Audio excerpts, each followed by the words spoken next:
10वीच्या विद्यार्थ्यांचं स्वागत आहे आपल्या यूट्यूब चॅनलवर.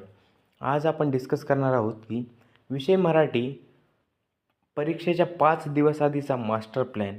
परीक्षेच्या 5 दिवस आधीचा एक मिनी मास्टर प्लॅन तुमच्यासोबत मी आज डिस्कस करणार आहे. तर मित्रांनो, व्हिडिओला शेवटपर्यंत बघा और चॅनलवर नवीन असाल तर चॅनलला सबस्क्राईब करून घ्या.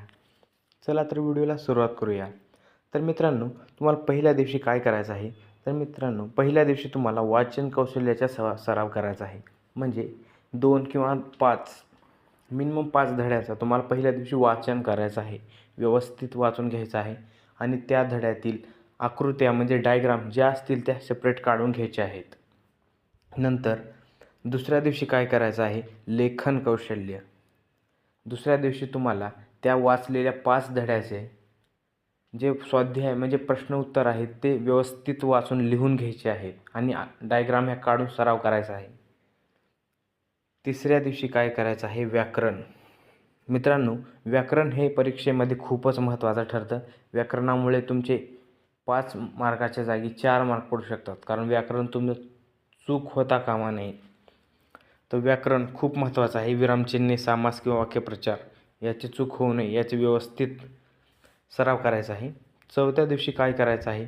साहित्य अभ्यासाचा सराव. 2 कविता आणि 1 गद्य भागाचे विवेचन, सारांश किंवा शैलीवर लक्ष केंद्रित करणे. मित्रांनो, तुम्हाला चौथ्या दिवशी ज्या मराठी पुस्तकातील ज्या कविता आहेत त्या कवितांचं व्यवस्थित वाचन करून घ्यायचं आहे आणि त्याचा स्वाध्याय सोडवायचा आहे आणि उर्वरित राहिलेले धडे वाचून घ्यायचे आहेत.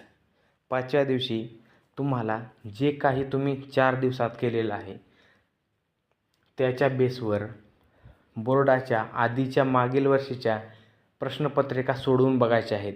म्हणजे तुम्हाला कळेल की आपला किती अभ्यास झालेला आहे आणि किती अभ्यास करायचा राहिलेला आहे. तर मित्रांनो, हा आहे आपला 5 दिवसाचा मिनी मास्टर प्लॅन. तर व्हिडिओ तुम्हाला कसा वाटला हा कमेंटमध्ये सांगा आणि चॅनलवर नवीन असाल तर चॅनलला सबस्क्राईब करा. तर मित्रांनो, भेटू आपण एका नवीन व्हिडिओमध्ये.